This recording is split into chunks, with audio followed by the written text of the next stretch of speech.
Keessumaa konkolaataa elektiriikiitti ispeesarii dabalchiisuun lafarraa ol kaasuun baatiriif eeggannoo gochuun hin danda'ama.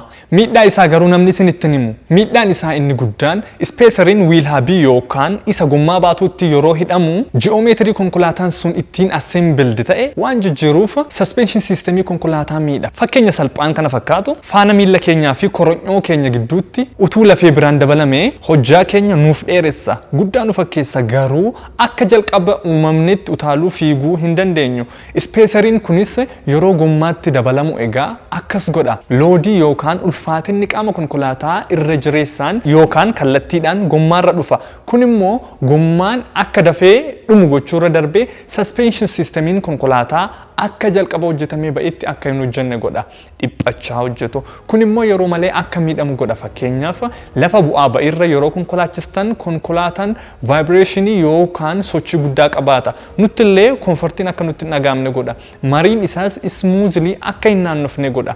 Baatirii performaansii yookaan fageenya konkolaataan deemuu danda'ullee hir'isu mala. Meeshaa ta'uu fi ogeessa sirriin hin hojjetamne taanaan egaa utuu konkolaachisnu gommaan isaallee gadhiisuu danda'a jechuudha. Faayidaan isaa inni guddaan moodeliin konkolaataa keessanii warra lafatti dhiyoo kanadha taanaan haala daandii biyya keenya isuma isin beektanidha. Bakka lafa bu'aa ba'ii caccabaa yookaan piistaa fa'aa irratti qaamni jala isaa akka hin miidhamne godha. Keessumaa konkolaataan elektiriikii baatiriin isaanii karaa jalaa lafatti aanee waan jiruuf bakka akkasiitti baatiriin konkolaataa salphaatti akka hin miidhamne godha jechuudha. Ijattis gaafa ilaalamu konkolaataa keessan guddaa fakkeessa. Kun garuu ogeessa sirrii fi meeshaa sirrii moodelii konkolaataa keessaniif ta'uun hojjetamuu qaba.